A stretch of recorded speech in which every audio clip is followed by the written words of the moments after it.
Welcome to the show. My name is Charlton with Big C. This is Charlton and Big C Sports coming to you worldwide on the Big C Sports Network, on the #1 network in the United States of America. And Big C Sports has been voted the #1 sports show in the universe, according to Big C. And them good old boys down south, I want to say bienvenidos to all of our listeners in Latin America, also across the pond in London, England, as well as Paris, France, of course. You good old boys in Canada. We love you in Africa, the Big C tribe, but there's no one we love more than the good old boys down south in the land of the free and the home of the brave on a beautiful June the 3rd, 2019, Grando Deportes. Big C, how's it going for you good old boys down south? Charlton, we had a plethora of sports all over the weekend. I mean, everything you could think about was being played. The ladies were playing, the men were playing. Everybody else was playing, and the MVP up in Toronto, most valuable president, was even playing to the crowd.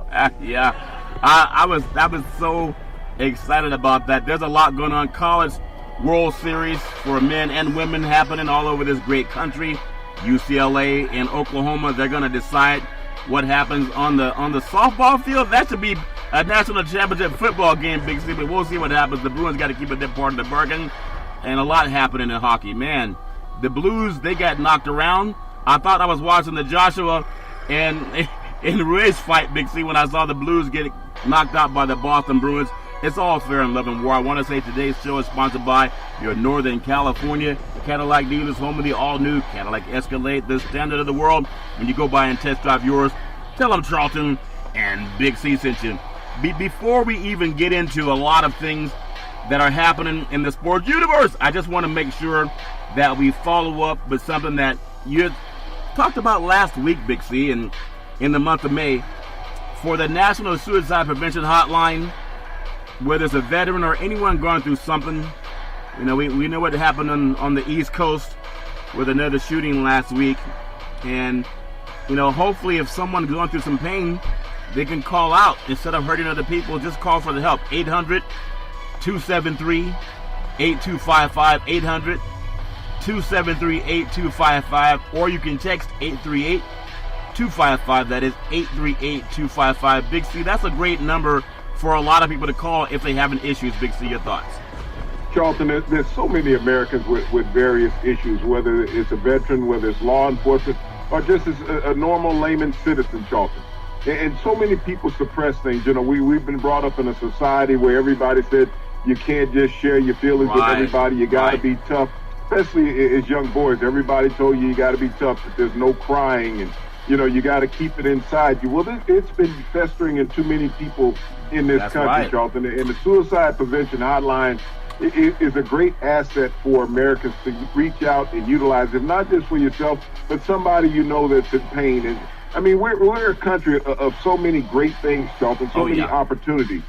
Give somebody the opportunity to survive by using that number. Yeah, and I want to also just say sometimes, you know, kids are out of school now. A lot of teenagers, parents got to know, you got to know where your children are. Don't just trust a text, pick up the phone and say hi. Hear their voice, listen to them.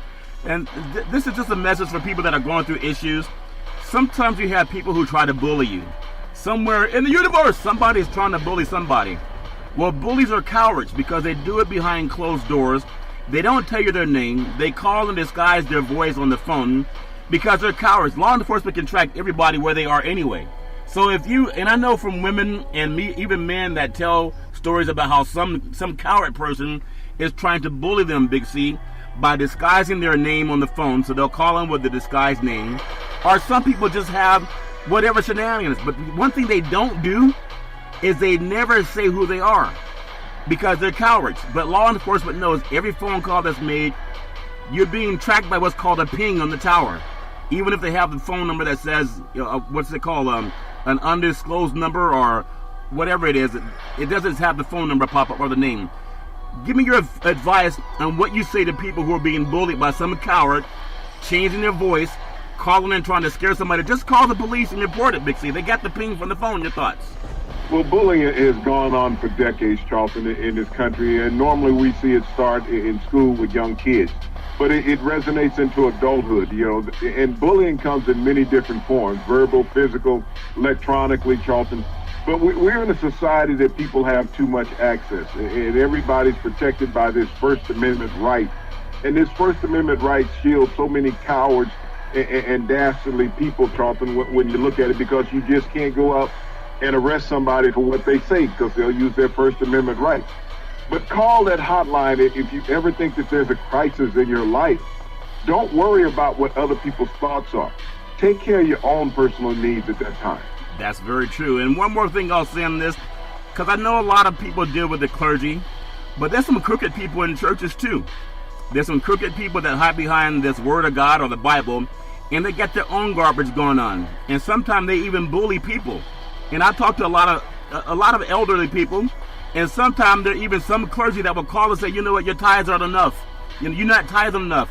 There are older people trying to put food on their own table, being bullied by some preacher or some preacher's wife saying, you know what, you haven't been paying your tithe. And they're trying to use God as some type of purpose to threaten them. That's also threatening. So shout out those pastors that are doing that garbage. I mean, they're just like people too. They're good and bad and everybody. But I hate when people hide behind the church to bully people into paying money that they don't have. Big C, your thoughts? Well, Charlton, this has become a part of society around the world, bullying for economics. And like I said, there's all types of levels of bullying. Economics is one of them, saying you're not giving enough, you can give more.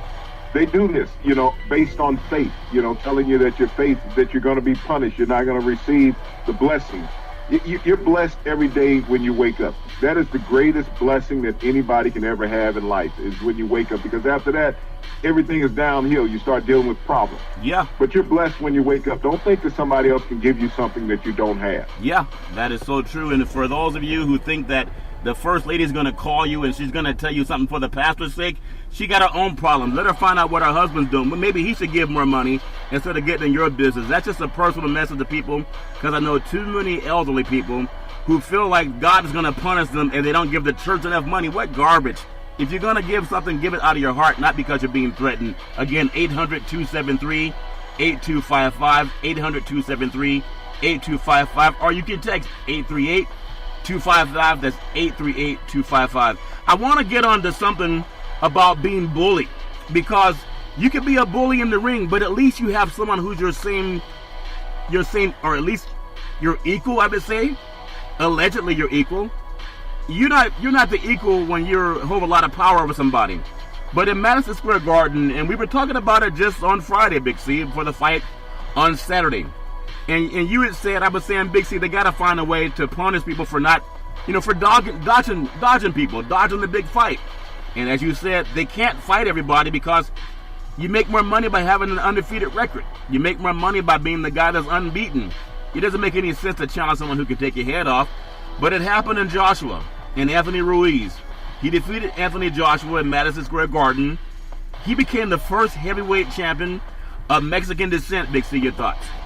Well, Charlton, this is what boxing can do. The great Muhammad Ali said one time, every fighter is great. I just don't want to run into them on their best day. and that's what happens. Yeah. You got to avoid finding somebody on their best day. Mike Tyson did that with Buster Douglas. Yeah. And Lennox Lewis did it also. When you run into somebody on their best day, Charlton, anybody can lose a heavyweight fight. And that's what we saw in Madison Square Garden. Yeah. Everybody was looking at the physical stature of the two fighters, and especially with Ruiz, who looks like Butterbean too. Yeah. Thinking, well, the guy's pudgy, he's not going to be much of a competition, but he's a skilled boxer. Yeah. He was a skilled amateur, Charlton. He's been a skilled professional. Only one loss in his professional career going into this championship fight at Madison Square Garden. When you get an opportunity to fight for the title, that's when you have to be most prepared in life. Yeah. And that's what Ruiz came into the fight. Joshua took it lightly, looking at the man's physical stature. Being a body of an Adonis, when you look at him physically, reminds me of a smaller Lennox Lewis. But walking into that ring, Charlton, you can't judge a man's heart. That's what boxing is all about. What do you have in the heart? They all have the physical skills to compete on that professional level, And when you saw Ruiz walking into the ring, a man with determination, Yeah. and Joshua did not know how to handle it. It's almost like if anybody's ever been running down the street and all of a sudden a dog comes out on you. and that dog will chase you as long as you're running. Long as you're But running. you turn around and challenge that dog, he'll back up. And that's Yeah. what I saw with Joshua, Charlton, Yeah. is that he was laughing when he walked out there with Ruiz. All of a sudden, Ruiz challenged and got in his face. All he could do was back up, Charlton, until he fell down. Until he fell down. That's funny. I have some dogs will chase, especially when you're in a car. Those dogs chase so hard that car stops, the dog stops too. I think they're trying to get in just some what they call wolf tickets. But when you think about this fight, Ruiz Jr., he was 11-1 underdog, and he was not in shape. This is anti-Frank Thomas. Every time I see Frank Thomas on the commercials, how to get bigger, stronger, faster, and leaner, I hear commercials in Northern California, especially in the LA market. Go to your doctor, let him cut the fat out of your body. Have you seen that? They say, trust a guy to take a knife and cut the fat out of your body, whether it's cold fusion or liposuction or whatever it is.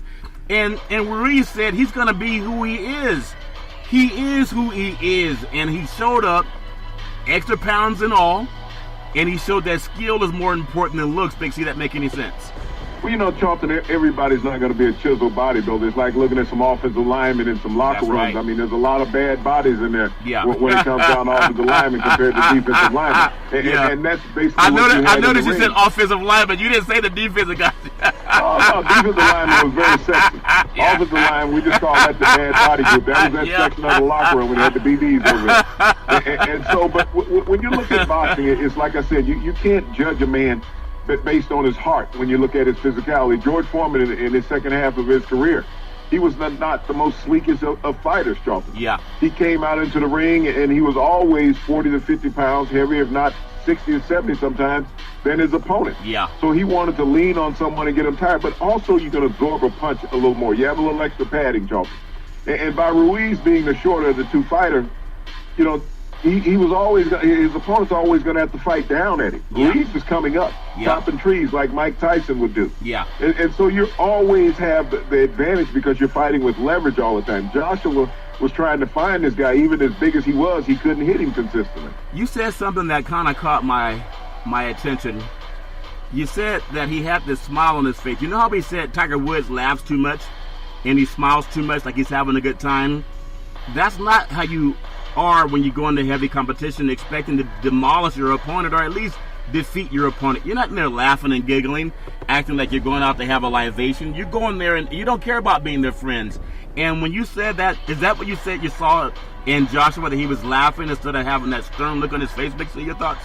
It looked like a fighter, Charlton, that wasn't intent on winning. He was just there, and he felt that because Ruiz took this fight on short notice, is that he would be able to get an advantage in that situation, that Ruiz would not be ready. So maybe Joshua didn't prepare to the full extent for this fight. When you take an opponent lightly because this fighter has taken the fight on short notice, you don't know of the training routine that Ruiz was going through. Yeah. But he came into this fight well prepared to win, Charlton.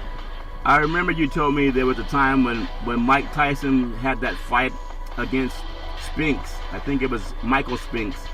And you had said that you'd had some conversation with Spinks before the fight, and he was saying he was determined not to get hurt. But even Spinks knew he was prey in the eyes of Iron Mike Tyson. But he still showed up in that fight. I remember seeing that fight on television. He was still focused and intent. Even as a guy that knew he was going to lose to Mike Tyson, he seemed more intent, at least just looking in the eyes, than Joshua did in a guy that everyone thought he would win. Does that make any sense? Your thoughts? Well, at that time, Charlton, talking about Mike Spinks, Mike knew that Mike Tyson was a killer at that time, technically in the ring. Yeah. That he was invincible. Mike Tyson had a 5-year span, Charlton, in his life that he was really invincible. Yeah. And I don't care who you were walking in the ring, you were going to be basically crawling out or helped out of the ring. Yeah. And Mike knew that. Mike Spinks knew that. Yeah. And in the conversation, he said, look, I can't beat the man. I'm realistic. Yeah. But I'm not going to get hurt because I've watched guys get hurt and they haven't been the same after fighting Mike Tyson. Yeah. That's what Mike Spinks was protecting against. He wasn't going out there laying down, but he wasn't going to get himself beat into oblivion either, Charlton. Yeah. He knew that Mike would eventually catch him because to fight Mike Tyson at those days, Charlton, in the late 80s, Yeah. you had to be in front of him. You Yeah. couldn't avoid him. to fight anybody, you had to be in front of it. But to be there, you were going to be in his wheelhouse if you got close enough to hit him. And that's what Spinks realized. Yeah. And so he knew once he went down, it was no need in getting up, going down 2 or 3 more times, Charlton. Yeah. If you've been knocked on your back once by Mike Tyson, stay down at that. That's enough. Down goes Frazier. Down goes Frazier. I remember that call, the great Howard Cosell. So it is funny because you and I were talking about why won't we have Joshua fight Wilder, because those are the guys that people want to see in the ring. And then you hear, again, social media, it is what it is. But Deontay Wilder tweeted that he wasn't a true champion. His whole career has consisted of lies, contradictions, and gifts, and facts. And now we all know who was running from who.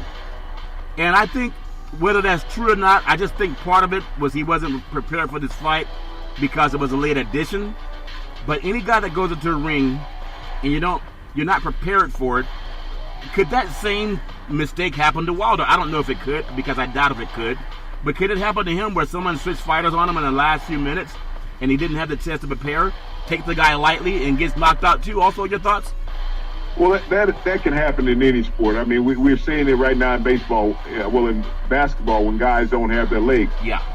When you're looking at boxing, it's a game of skill and timing. Yeah. That's what boxing is all about. If you have not trained with the proper sparring partners, then you don't know the rhythm of your opponent. Yeah. You always want to bring guys in that mimic the guy that you're going to fight. It's going to be hard to find guys that look like Ruiz when you're Joshua to train against. Yeah. That stature, that height. Yeah. So when you don't have enough sparring partners to mimic the guy that you're going to fight, Charlton, you do put yourself in peril. Rondo Deportes for Ruiz and Big C Sports. To all of our Mexican listeners, and just appreciate the fact that you follow Big C Sports. Real quick, I've got to ask you this question. It's a silly question, but if you look at how other upsets happen, Rockman, when he defeated Lewis, he was a 20-1 underdog. And as you say, everyone has that puncher's chance. Or we talked about earlier, Mike Tyson, when he lost to Buster Douglas, but we know he had some other issues going on in that fight too.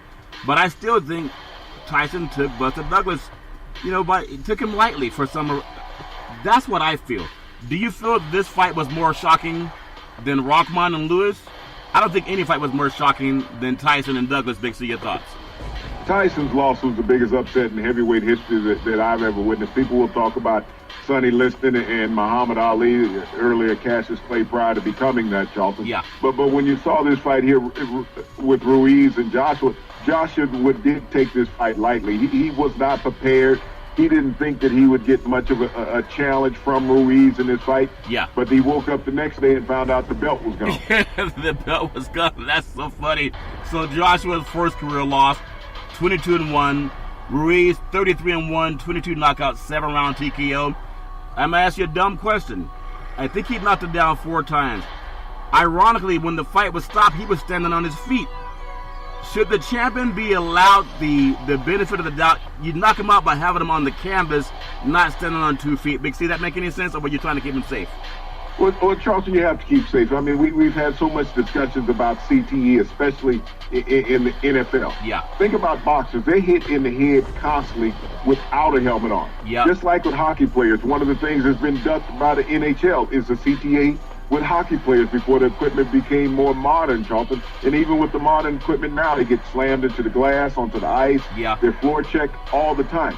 Boxers have always been hit in the head. And when a boxer has gone down 4 times, you have to understand the safety is in the eyes of the official, the referee that's controlling the fight. Yeah. He's looking into that boxer's eyes. You can say that boxer is standing up in the corner, but what was he doing? He was leaning on the ropes, Charlton. He had his arms up on the ropes. Yeah. He didn't have them up to defend himself. You have to show that you have some awareness about you as a fighter, that you can defend yourself.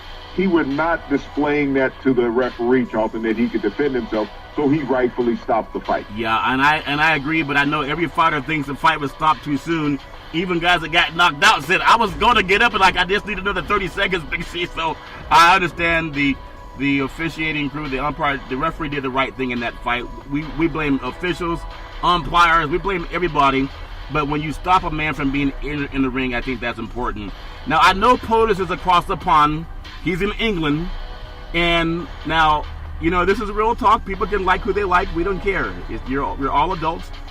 But here's someone that criticizes Meghan Markle, someone who criticizes the late Senator John McCain, and now being across the pond, he's the same person that has a sexual harassment lawsuits against him by women, and the Queen's going to touch his hand. Doesn't make any sense to me. Also, she wore gloves today. Oh, she wore gloves. Okay, well, she always wears gloves. But at the same time, now the First Lady, people can Google that she was posing nude in a magazine. Here's the same guy that said, where's Obama's birth certificate? That same guy. And people let him off the hook, and they treat him like he doesn't deserve to be treated, just as a human being. And I'm saying it for the Senator John McCain and also President Barack Obama.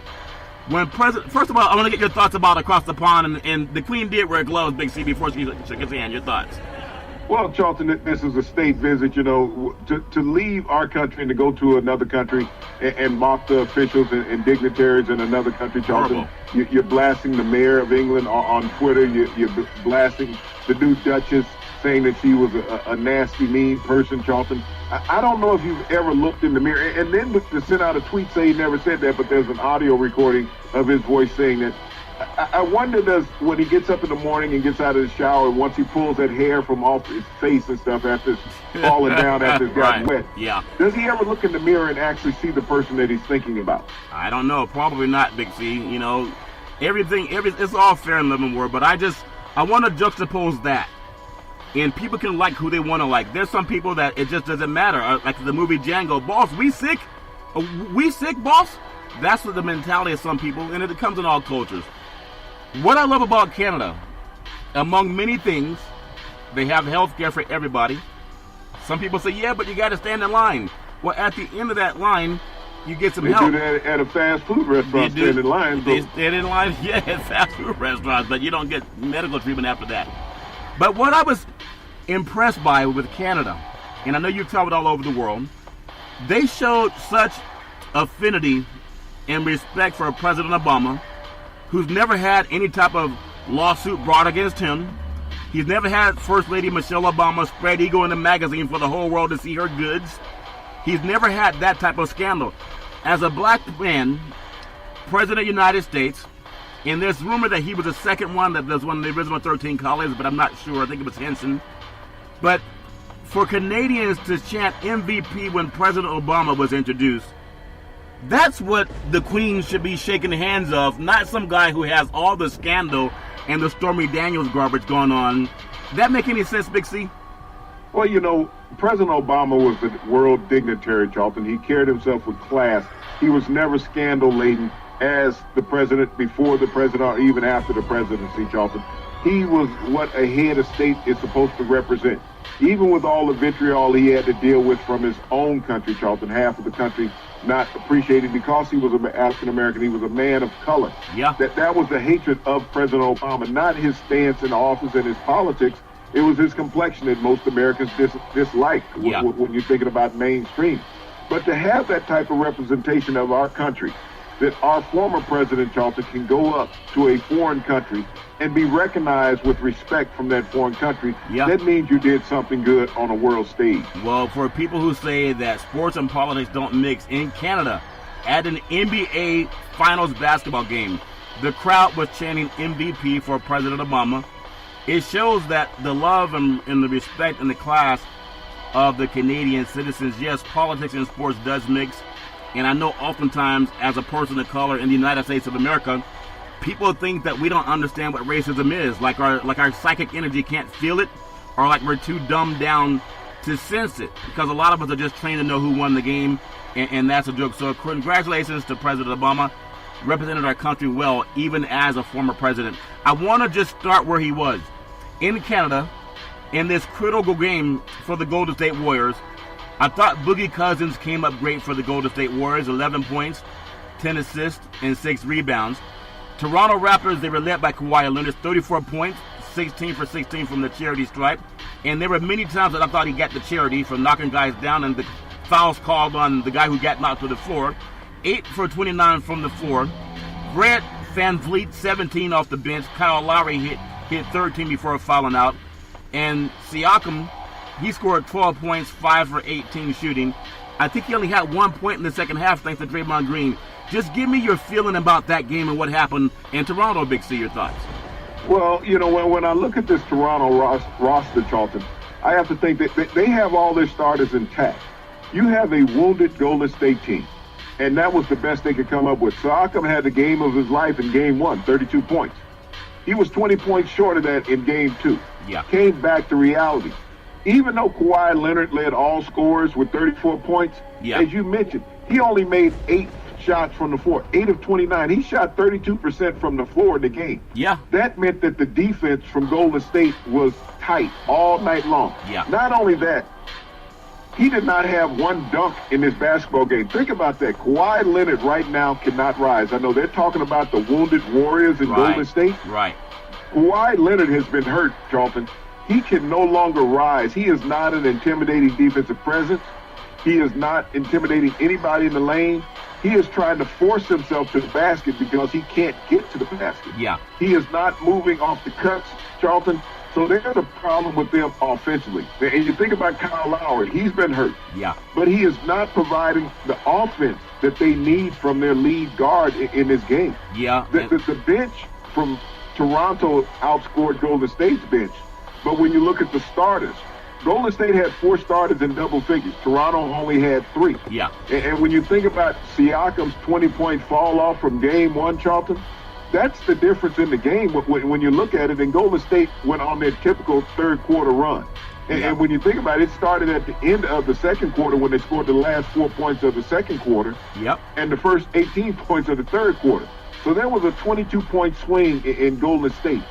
You have to find a way to stop them from shooting the ball. Toronto has tried to be physical throughout this series, but Golden State realized we just have to play our brand of basketball. They went to a box-and-one zone defense against Golden State because of Klay Thompson leaving the lineup. Yeah. But not realizing everybody on Golden State's bench and even the rest of the lineup, what do? They do what the Splash Brothers do every day in practice. Yeah. They all shoot three-point shots, and they guard the guys who are shooting three-point shots. When people thought that Iguodala could not make that shot, he's had a history of making three-point shots, Charlton, in big games, but he does it every day in practice because that's the nucleus of Golden State's offense. Well, I love what you just brought up. Cousins, Green, Iguodala for Golden State combined for 36 points in that game. And Boogie Cousins wasn't even expected to play more than, say, 20 minutes. But, that with injuries and realizing that the guy, he's one of the best passing big men I've ever seen. I thought that Boogie Cousins would be a liability because he's not in shape. But what he showed is he has another gear that a lot of athletes find. And he found that gear. He didn't score a lot of points, but just his presence. He had numerous rebounds. I thought that helped a lot. I thought he out-rebounded Gasol. And Boogie Cousins still is not 100%. You can tell he's not 100%. But I thought that when they have Cousins and Green and Iguodala 36 points, I mean, that's a lot to overcome. But I also want to get your feeling on something else that happened in that game. When Golden State went on that 22-point run, I think they scored the last 4 of the first half. And then they scored, I think, the first 18 of the second half. At some point in time, is that a coaching problem when you don't call a timeout, when you can get that far ahead? It's not because they're not trying to, but is there some strategy where maybe Toronto was out coached for that 22-point run? Big C, your thoughts? Oh, yeah. I mean, most definitely. One of the things, coaches, you only have 4 timeouts to utilize. Yeah. Coaches don't want to burn them early because late in the game is when you really need them and you need to halt the tide. You keep thinking that your team is going to respond with a basket during that run because you're early in the third quarter. Yeah. But if you look at the history of the Golden State Warriors, Charlton, this has always been their strongest quarter whenever they play. When they overcome deficits, they do it in the third quarter. We've seen it in the previous 3 series that they have played. Yeah. The games that they've come from behind in, it's been a third quarter run that has gotten them to that point. Yep. What Nurse was looking at in this game is that he was going back to Game 1. He was thinking that Siakam would break out of his doldrums. Right. He saw that Leonard had scored some points, but he did not realize how Leonard was scoring his points. At the end of the game, he was only 8 from 29 from the floor. Yes. That meant that he was only getting to the free throw line. 16 of his points, of his 34 points, came from the free throw line. Yeah. So his offense was not as productive as the bottom line score. When people are looking at analytics, and too many of these analysts and reporters now are talking analytics in a basketball game. basketball is about scoring. Yeah. You know, you're sitting there. Anyone who's ever played a pickup game in the park and everybody's standing there, the first two guys make free throws, are picking teams. Right. Okay? And you're picking the best player available. Yep. You're not saying, well, I just want my buddies on the team. No, you want to win. Yeah. And that's what the analytics people don't understand. It's about winning. Yep. Golden State brought in everybody off the bench. They're playing everybody. Yeah. You know, Toronto played 8 players last night. Yeah. So not only were the starters fatigued, Charlton, they just didn't have enough depth and did not rely on their bench like Steve Kerr had. Yeah. Steve Kerr has relied on his bench, the moving parts. Draymond Green was the Draymond Green we saw in the series versus Portland. He was 1 assist shy of a triple-double last night. Yeah. And so Draymond Green, the Golden State Warriors go as he go. I know all the analysts are out there talking now, well, they can't win without Klay Thompson. Well, they won without Klay Thompson last night. Yeah. Before that, they can't win without Draymond, with Kevin Durant. Right. Well, they've been winning since Kevin Durant has gone down. So this is a team that has had the ability to play together, Charlton, Yep. for the last 4 or 5 years and support each other and know what each other are doing. Yeah. It's been the next man up. And that's the thing that's overlooked about Steve Kerr's coaching, is that he can rely on guys. He doesn't put pressure on guys. He relies on guys. And the guys with the Golden State Warriors on the bench, they don't want to be the guy to let down the legacy. That's the important part about it. They don't want to be the one to let down the legacy. I would agree with that very much, Big C. So it's all fair and love and war. Everybody has an opinion about this game. And what's going to happen in the second part of the series, that's when it comes to Oakland. And we know the land of vibranium is very tough to win there. What we're going to do is come upon what we call the Big C pause. We'll take that pause and we'll come right back in just a moment.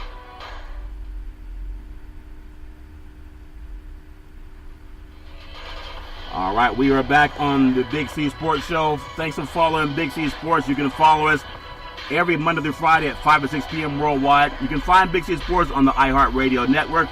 You can find us on Google Podcast, Apple Podcast. You can find us on Spotify. You can find us on Comcast Xfinity. But what I really love is you can find us on, if you have that app in your home called Alexa. When you walk home, you say, Alexa, play Big C Sports Podcast. You hear our sponsors, and then the show comes up. So we thank you for all of the support and growth.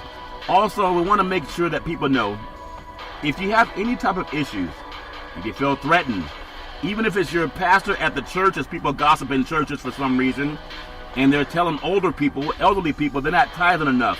That's a shame. I mean, I don't know if you can call 911 for that, but you can surely call a hotline if it's giving you some stress. 800-273-8255. 800-273-8255 for the National Suicide Prevention and Hotline. You can also text 838-255. That's 838-255. So, Big C, the NBA Finals, Golden State Warriors 109-104 over Toronto. The series tied at 1 apiece. Next Wednesday, they come to the land of vibranium, Oakland, California. If you saw the movie Black Panther, you know what I mean by the vibranium. They started in Oakland also. Something magical happens in Oakland. But I got to tell you also, you think about Durant, strained calf, Klay Thompson, tight hamstring, DeMarcus Cousins, strained quad, Andre Iguodala, a tight calf, and Kevon Looney, a chest contusion. And I'm sure that Coach Kerr has a little bit of stress that did not make it onto this list of injuries. How do they overcome that, Big C? I mean, they've been doing it because you said they have Draymond Green, but give me your thoughts again. How do they overcome those injuries? Well, I think cannabis is legal in California, so they're going to have all the pain relief, that they need. You got to understand, Charlton, at this point of the year, okay? Yeah. You got 5 games left on the ledger. You need to win 3 of those. Yeah. Any one of these teams. This is the point in the athletic world, you take the needle. Yeah. If you don't have something that's torn, you take the needle. You get rid of the pain. I'm not sure if Klay Thompson will play in this game. I know Kevin Durant is not going to play in this game. What Oakland needs to get is a split in this series. Yeah. I mean, they can still relinquish home court advantage to Toronto, because if you look at Golden State throughout the regular season, Charlton, their biggest losses of the year came at home. Yeah. Not on the road. So they've been very vulnerable at home. Yeah. So if they get one game out of this series at home, they still have an advantage, because you want to get to at least game 5 so you can get some people healthy. Yeah. If you can get that split and you can get to game 5, if you can get Klay Thompson a week off, Charlton, prior to playing again, he'll be back to being healthy. If he plays, there's going to be a heavy wrap on that leg, Charlton, on that hamstring. Yeah. But it's a muscle that you're normally not going to tear. You can play a little more zone defense and not running as much, Charlton. You want to have him there as a spot-up shooter if he plays. But Steve Kerr is very confident in his role players off the bench, and we've seen that throughout the playoffs. You think about what Andrew Bogut came into the game and did, Charlton. He hadn't played. This is a guy at the beginning of the season wasn't even in the NBA. Yeah. Their two big men at the start of the season, Charlton, were not on an active NBA roster. No. Cousins and Bogut. Yeah. And you think about Looney. He has really stepped up. I don't think that chest contusion, Charlton, will really hamper him in what he does. You look at McKinney and Livingston, what they have done. All the players for the Golden State Warriors have done a tremendous job. The thing with Toronto, they're in rarefied air. Yeah. They're a little mystified in Game 2. They were awestruck after winning Game 1. They thought it was going to be easy. But this is the time of the year when it's not easy. And you think about the number of games that Golden State has played, extra since the 2014 season. I believe they're like 85 and 35 in the postseason. Yeah. So you think about them, they're also tired, and that's why some of these injuries are mounting. When you look at the number of games that they've played, Draymond Green, Steph Curry, Klay Thompson, they've played more games than anybody else in the NBA. So when people want to look at LeBron James' feat of going to 8 consecutive finals and what the toll took on his body, you are now seeing that with the Golden State Warriors. And not only that, you think about the last Olympics. Yeah. Klay Thompson, Draymond Green, and Steph Curry played in the last Olympics. That's right. So this is a group of guys, Charlton, that have played over 140 games extra beyond the NBA regular season in the last several years. Well, I'm looking forward to Game 3 in Oakland, Northern California. Ironically, looking for a three-peat. If Golden State can win 3 games at the Oracle, that would be a three-peat, and the last time they played at Oracle. Just something to think about. NBA Commissioner Adam Silver, he had a talk with his broadcast partner, ABC, before Game 2 of the finals, and told them it's about the basketball game. And I know we talk about what is tampering. I just want to get your feeling on that, because you should be able to talk about anything if you're a TV network, even if you happen to be a coach on a TV network. That's my opinion. I want to get your thoughts. Well, the talk that he had with his broadcast partner was about what they were showing and making too much a part of the basketball game. And if you notice in the last game, you didn't hear the comments about Drake throughout the basketball games. You saw very little of Drake throughout the basketball game. The NBA, ABC was making a spectacle of Drake, taking him away from what everybody was viewing in for was the game. Yeah. And I respect the commissioner for saying, hey, we have a product, a tremendous product that people are tuning in to see. Not some bantering about some fan that's sitting on courtside that's wanting to be a part of the action. So the commissioner stepped up and gave a reprimand to ABC.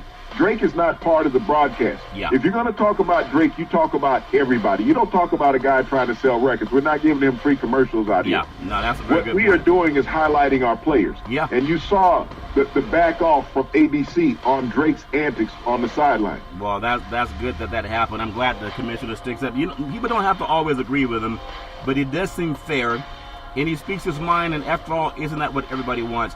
And speaking of mind, St. Louis, when you look at their chase for Lord Stanley's Cup, they had a great opportunity to come home tied up a lot like Golden State and Toronto.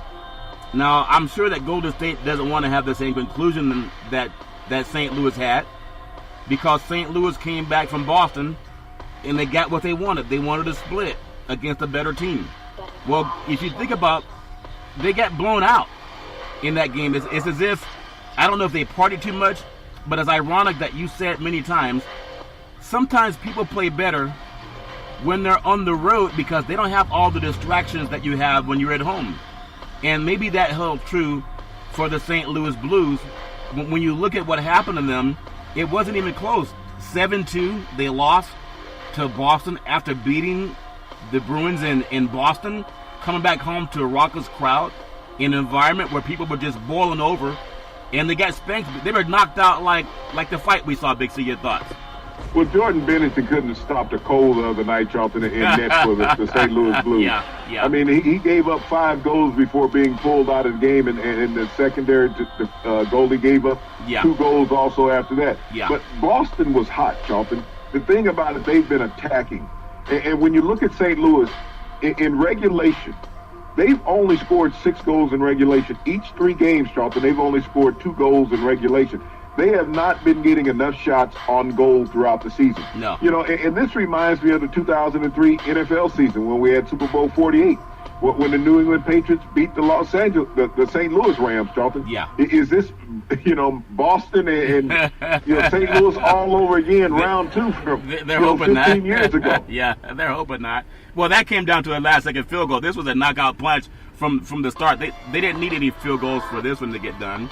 But if you think about, I know the Blues, they just probably are, it's like you said about when Mike Tyson had that fight against Mike Spinks. Spinks just didn't want to get hurt. He knew he was going to get knocked out. Are the Blues feeling the same way against Boston? Your thoughts? Well, the thing with the Blues is that they've tried to be too physical in this series, and they've hurt themselves. Yeah. They found themselves sitting in the penalty box. And you think about Boston. They had 4 power plays, Charlton, and they scored on all 4 of them in this game because of foolish penalties that St. Louis was taking. They're playing like the San Jose Sharks. Yeah. But, in this series, you have to play hockey. The buffoonery and the thuggishness is not going to work in the Stanley Cup. No. And it has cost the team. When you're down 4 goals on penalties, Charlton, you don't have an opportunity to come back. Yeah. And that's what Boston did. When Bennington was left shorthanded, they took advantage of that, and they scored 5 goals on it. Yeah. So it just seems like it might be too much to overcome. You think about Game 4 Stanley Cup tonight. It'd be nice, just because St. Louis, we talk about the weather issues they've had in the Midwest. I know there's still a lot of people trying to clean up from that. And being one of those great Midwestern cities, it would be nice if they had something to kind of turn their minds away from that. But I don't know how much we're going to see about that. So we'll just happen to see what happens tonight. We're not into giving out scores. But again, you mentioned St. Louis has to find a way to stay out of the penalty box versus Boston. There was 4 goals scored on 4 power play shots. And I haven't heard anything about prop bet garbage coming up this time. And I hope we don't. Do you feel confident that we won't, Big C? Your thoughts? Well, this is a game, Charlton, that you have to keep your head in. You have to play smart. Yeah. And that's what St. Louis hasn't done. I mean, prop bets aside, it's about getting it done on the ice. I mean, Jordan Rask for Boston has been a stalwart in goal. And you think about it, they've outscored the Blues 18-7 in the 3 games. Wow. So it's about getting the shot on net right now. Yeah, and so we'll hope that St. Louis can hang in there just for the sake of it, because we know it's difficult. If you go down 3-1, it's probably over anyway, but at least they give their fans at home the chance to see them win something. I know tonight, Big C, we're having what's called the College World Series, when you have the great UCLA Bruins and the great Oklahoma Sooners, and they're playing the game, and it's going to be hot. It's kind of a road game for UCLA, more of a local game for the Oklahoma Sooners. But Women's College World Series set, the 2-0 is the best 2 of 3. Oklahoma City today, Oklahoma 57-4, and they face the UCLA Bruins that are 60-10 for the ladies' title. I remember seeing times in football where UCLA and Oklahoma, it meant something big for college football, but now it seems like the women are taking over the title for the best games and the best events. Big C, your thoughts? Well, when you think about the ladies in the World Series, Dalton, they think the Oklahoma Sooners and the UCLA Bruins, these are the top 2 teams in baseball. Yeah. In women's college baseball. UCLA got there last night in a dramatic fashion, Charlton. Their pitching had 14 strikeouts and hit a walk-off home run in the 10th inning. You think about Oklahoma. They've been a home run hitting juggernaut. They go into this game with 101 home runs on the regular season, and that's how they got into into this final series, Charlton, blasting 3 home runs last night. Yep. So this is going to be a slugfest versus a puncher, and that's what we're looking at. UCLA is the puncher; they're the boxer. Yep. And Oklahoma is the slugger. But 2 great programs that are indicative of being here. Oklahoma had that longest winning streak of the season snapped at 41 games this year, Charlton, but they've gotten back on track. And I'm expecting a wonderful series, the best 2 out of 3, the best ladies. And this is what you want in a championship series anywhere. Yeah. You hate the expanded fields. But when you get the best teams in the country, one out of the Midwest and Oklahoma, one out of the West Coast, it seems like on the West Coast in the Pac-12, only the ladies can play great athletics, when we look at it, because the men's haven't been representing anything out there. I think the men's might win the national championship in baseball, and if the UCLA Bruin women can get in, it might be a sweep for the men's and women's programs when it comes to baseball. And Chip Kelly might have a lot to say about bringing the football team back to prominence, so we'll see what happens in that. I also just want to get on, again, congratulations to the girls, because they don't get the same attention that the men's teams do, but it's really impressive when that happens for them. I really want to see UCLA do well, just for the Pac-12, so when I get on the horn with you, Big C, I don't have to talk about what it's like winning, championships in golf and just baseball. Maybe we'll get football next. That make any sense to you, Big C? Well, you guys are trying. You get a puncher's chance out there, so you got to respect that. It's just on the West Coast. I don't know if sports is a way of life the way it is down here in the South, Charlton. I don't know if everybody takes it serious. You guys think big on beach volleyball out there. Yeah, and also it doesn't hurt to have shows like The Bachelor coming out of Southern California. I think a lot of men are trying to get in line for that. On this date, 1968, the Poor People's March on Washington, D.C., it was an effort to gain economic justice for poor people in America, and it was organized by the late, great Dr. Martin Luther King Jr. and the Southern Christian leadership, and it was carried out by Dr. Ralph Abernathy in the wake of Dr. King's assassination. And I just want to show, I still have a great deal of respect for what Dr. King did, because he did things for people that never had the chance to meet him. That's myself. And yourself as well. But just give me your feeling, like, again, we open up talking about some churches have some scandalous people inside of them, for threatening people in their own nefarious ways, not really saying who they are, but disguising their voices, calling the elderly, saying, you're not paying enough in tithe. That's garbage. But look at how the character of Dr. King was with the People's March on Washington. Big C, your thoughts? And you think about it, Charlton, it was the Poor People's March on Washington, looking for economic balance in American society, something that we still have not been able to achieve 51 years later. But the late Dr. King was prescient enough to try to let our nation's politicians know that there's a group of Americans out there that are striving for equality. I know our current president is always saying, well, look how well you're doing economically. We still have that same percentage of poor people in America. It's like deflecting, saying, well, you got all these people coming into the country illegally and taking the jobs. That is a deflection, a dog whistle to tell them that the jobs are not paying the money that he has promised, because there's not enough people coming into this country illegally, even if the ones that he are hiring, to take away the jobs that are supposed to be for Americans, Charlton. It's just not an economic equality in this country. And you think about 51 years ago, that Dr. Martin Luther King was telling our nation leaders, this is something that we need to strive for. Economic economy. He didn't say the minority economy. He said for all poor people. He said they deserve a right to earn an honest day wages, Charlton. And I think that's great. So I know he's over in England hobnobbing and shaking hands and doing everything he can, but there's a lot of times when we still have some veteran military people and poor people as well that need help. So hopefully by bringing that out on the Big C Sports Show, we'll bring some attention to that. I want to go to the world of golf for a moment. I know coming out to Pebble Beach soon, there'll be a lot of great golfers coming out to Northern California.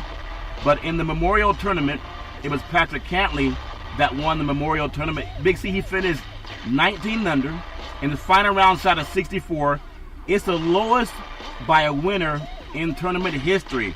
And not many people turn the dial on when Cantlay's playing, but the lowest by a winner in tournament history, 64. Your thoughts? Well, Charlton, not only the lowest by a winner in tournament history, but he also came from 4 shots behind. This lets you know that the stage of golf is wide open, is that it's on any given Sunday that somebody can win, but to have the ability to come from 4 shots behind and shoot a 64 in that final round, Charlton, is just tremendous golf and concentration. When you look at the attendance around these golf courses right now, Charlton, is not as high. I think everybody got spoiled at the Masters and that wave that you always have at Augusta and expect for it to be the same. When you look at the inconsistency of all the top golfers in the world, I mean, it's just a week-to-week thing of who's going to be on top of the leaderboard, and that's what really hurts golf, is that there's nobody other than Tiger who moves the needle. He moves the needle, but he's inconsistent. Yeah. You know, he has to realize that golf is a 4-day event, not just Saturday and Sunday. Well, Tiger reminds me of Anthony Joshua, who got knocked out by Ruiz. Tiger tied for ninth, finished -9. He's fourth in the top 10 finish of the season. But it seems like he takes his golfing approach like Joshua against Ruiz. He didn't really put his hole into it, and he's trying to be too nice with the guys trying to beat him. Now, I want to ask you as an athlete, I know you make fun of offensive linemen. You say they never met a jersey they didn't want to hold, and I don't know if that's true or not, Big C. But Tiger is his mistake, and who am I to tell him what his mistakes is?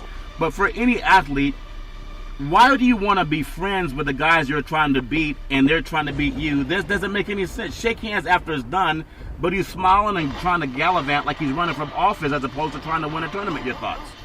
Well, Charlton, all competitors, are friendly. I mean, you watch the NBA tip-off. Everybody's out there shaking hands and all that prior to the event. I mean, even though you're fighting for something, the holy grail of basketball, the NBA crown, you're still being friendly and cordial with the guys prior to the tip-off of the game. That's the same thing in golf. I mean, you're going to socialize with everybody because you're looking at a non-physicality sport. It's all mental. I mean, we see tennis players, and they shake hands before and after a match. Yeah. But the thing about Tiger's biggest Achilles heel right now, Charlton, is Tiger's not what he used to be off the golf course. Yeah. That's what he needs to go back and do. I mean, his social life made him a competitor because he was competitive in his social life, and he took that to the golf course. Yeah. Now he's been soft in his social life, Charlton, and it's resonating in his golf play. Yeah. If he wants to go back and be that pit bull outside the golf course when everybody's not watching him, yeah, then he'll have that killer instinct when he shows up on the golf course. You know, there's a video that I saw.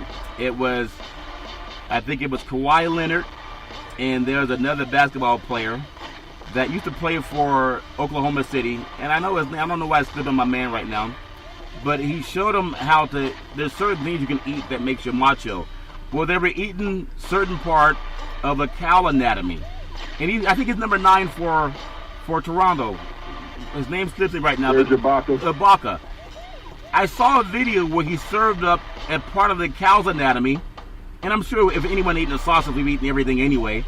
But he says that gives him great strength. Maybe it's just an aphrodisiac. I want to get your thoughts. Does that make any sense, Dixie?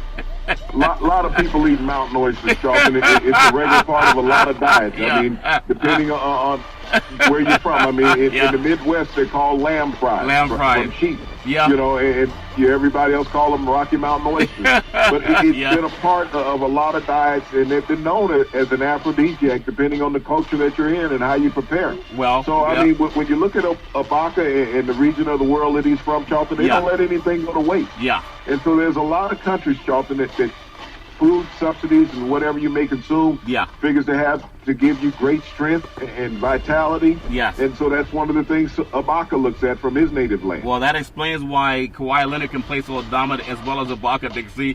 And maybe some baseball players need to hit that, because more home runs were hit in May than any other month in Major League Baseball history.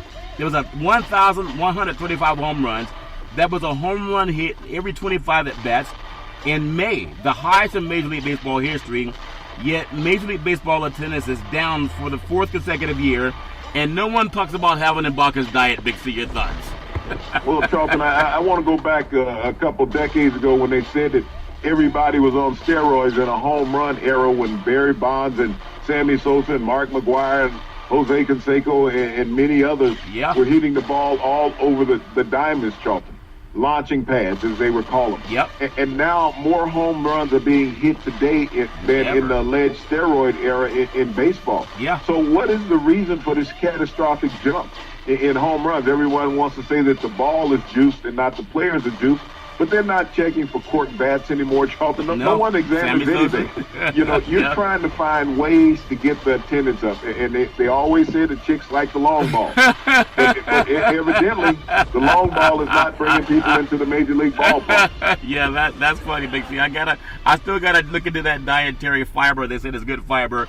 But speaking of fiber and what chicks like, the long ball or the strikeout pitcher, Washington Nationals, Matt Scherzer throws a season-high 120 pitches in a 4-1 victory over the Cincinnati Reds. His season-high 15 strikeouts. There was a time, maybe 50 years ago, 120 pitches was nothing. Now it's considered a milestone, Big C. Your thoughts? Well, what was ironic about that victory, Charlton, is the manager, Martinez, came out in the 8th inning wanting to take him out with one out in the inning, Charlton. Yep. But Scherzer shook him off and said, no, I'm not leaving the game. I'm not done. And he was able to get that last batter out in the inning, Charlton, and move on and strike out another one in the 9th inning to secure that victory. But you think about that a pitcher is so confident because he's reached his pitch count to tell a manager that you're not struggling and you want to finish this one out, and you go out and get the job done. Yeah, and I like that when he shows the moxie to say, wait a minute, I can still play. I like that as opposed to putting his head down between his tail and walking off. St. Louis Cardinals pitcher Adam Wainwright, he goes 8 shutout innings, 7 walks in a 2-1 victory over the Chicago Cubs. He was also dialing up, Big C. Your thoughts? Well, you think about that, Charlton. He gave up 7 walks and get a victory. He gave up no runs. The relief pitcher gave up a run in the 9th, but he went 8 innings last night, Charlton, and had 7 walks and didn't give up a run. So that's an outstanding outing by a pitcher to be able to get out of a jam on multiple occasions, Charlton, giving up all those walks. Yeah, and so you look at the home runs in the National League. You have Yelich, Milwaukee, 22. You have Bellinger with the LA Dodgers at 20. You have Alonso with New York Mets, Mets, 19. And you have Peterson with the LA Dodgers, 18, as well as Bell for Pittsburgh, 18. So they're really hitting the ball in the National League, Big C. Your thoughts? Well, it's become a launching pad. And when we think about those players, Charlton, that they've become, juggernauts at the plate. The pitchers right now are on shaky ground when it comes to getting up home runs. And as you said, a record month of May for Major League Baseball in home runs. Maybe they need Serge Ibaka to prepare the meal. Also, the American League home runs. Sanchez, New York Yankees, only 18. You have Rosario with Minnesota, 17. Springer with Houston has 17. Gallo with Texas has 17. And Bergman with Houston has 17. So it looks like the AL is not hitting as many home runs as the National League. And I want to get your thoughts on why that's the case, Big C. Your thoughts? Well, when you look at 3 of those teams, though, Charlton, they're leading their divisions when you talk about their home run hitters. Yeah. They're playing more run production baseball, but, you got more balanced attacks. When you think about Minnesota, they have 5 players in their lineup with double-digit home runs on the season. Yeah, that's true, Big C. So tonight's schedule, Major League Baseball, man, it takes a back seat to what happened up in Canada because 20% of Canada's population watched an NBA Finals game. I think that's impressive. And when you look at tonight's Major League Baseball lineup, very sparse. The LA Dodgers, they're playing at Arizona. Philadelphia Phillies at San Diego. Houston's playing at Seattle. And in the matchup, the LA Angels are playing at Chicago. But would you believe the Dodgers swept the Phillies over the weekend? And the Dodgers right fielder Cody Bellinger, he's batting .376 with 22 home runs, 52 RBIs. His on-base percentage is .462. The guy's amazing. He's making $605,000 his salary. Does that make a lot of sense, Big C? Whether he's being underpaid, you would think, Big C, your thoughts?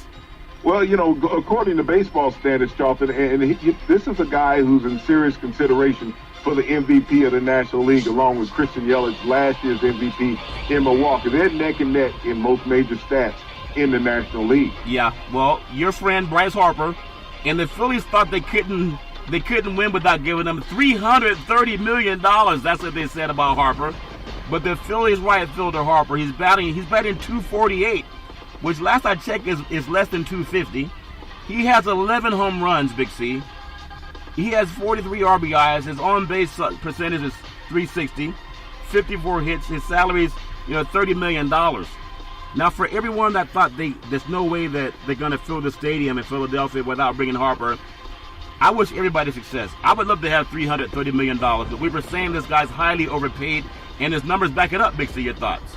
Well, this is what's killing baseball when you're paying that kind of money to alleged superstars. And everything that the media is trying to do to Bryce Harper to make him that superstar, that means you can't talk about a player like a Cody Bellinger, who is only making, $600,000 a year compared to Bryce Harper, who is making $30,000 a year, and Bellinger's in $30 million. Either the first or second best player in the National League, playing the same position that Bryce Harper's playing. So when it comes down to the All-Star game, Charlton, Bryce Harper is not, he's not an All-Star candidate. No. Cody Bellinger, the best right fielder right now in the National League, head and shoulders above Bryce Harper statistically, leadership-wise and all that. Because when you got a guy making $30 million a year, it's got to be demoralizing to teammates who are out playing this guy. And this guy was playing hardball during all season, and he's not playing it during the regular season, holding out for money. Yeah. If he was that good and teams felt that they needed to have him, the New York Yankees would have snatched him up in a heartbeat. Oh, they would have. And they're one of the top home run teams in the American League, and they've had 12 players on the DL list, Charlton. It's been next man up for the Yankees. Yeah. You look at Philadelphia and what they've gotten out of Bryce Harper, it's not an ROI. They don't have the return on investment. People will say over time it will be a good contract 2 to 3 years down the road as salaries escalate in Major League Baseball. Wow. I'm not sure salaries can escalate in Major League Baseball anymore. When you've had attendance going down for the past 4 years and your best player, one of your top 2 players in the National League, is not making $1 million, and a lot of the young superstars in the league, Charlton, teams are locking them up with contracts $100 million or less for 4 and 5 years before they get to arbitration. Why would you be warranted to want to pay a guy $330 million or more? Well, pay it to Big C Sports. We'll take the money, Big C. You can follow Big C Sports every Monday through Friday, 5 to 6 p.m. on the iHeartRadio network, on Apple Podcast, on Google Podcast, on Spotify Speaker, YouTube, which is following the NBA playoffs. You can find us on YouTube, but you can find us on Xfinity Comcast. What I really like is when you walk into the house, if you have that app called Alexa, you say, Alexa, play Big C Sports Podcast, and then our sponsors come up and you can hear Big C Sports. So we thank you all for your support, all of our sponsors and our growth. Also, I want to finish off by saying, anyone going through some issues, call the National Suicide Prevention Hotline, or if you're being threatened by any bullies, if your church is saying you need to pay more money, or they're starting rumors about you, 800-273-8255, 800-273-8255, or text 838-255. That's 838-255. Big C, back in the day, there was a man by the name of Drew Boudini Brown. He was known as Muhammad Ali's right-hand man. He would always tell Ali, with all you got to use, how can you lose? Rumble, young man, rumble. Big C, what are you looking forward to in the sports universe? Well, I need to do another shout-out and a reach-out to NBA Commissioner Adam Silver. I know he made a call to ABC about what they were covering during the basketball games and keep the focus on the game. Adam, I need to talk to you about how late you're starting the damn game. It's starting to bother me right now. I fell asleep last night. I mean, wasn't from fatigue. It's like I'm old and we have bedtime, all right? Yeah. And so this stuff at 9 o'clock at night, this ain't working. I mean, it used to be years ago that on Sunday, the NBA playoffs started at 3 p.m. We all got a chance to see it. Yeah. That's Adam, funny. Think about us old people. Start the game a little earlier. Start the game a little bit earlier. And speaking of early, you can find it early every Monday through Friday at 5 to 6 p.m. worldwide when you follow Big C Sports on the Big C Sports Network, on the #1 network in the United States of America. Big C Sports has been voted the #1 sports show in the universe, according to Big C. And them good old boys down south, as we always tell you, there's never ever an excuse for domestic violence. If you know any man or woman going through that garbage, please call 911, because no man or woman should ever have to go through that garbage on their own. And as we always tell you on every Big C Sports show, we thank you, we appreciate you, and we hope that you have a super fantastic day.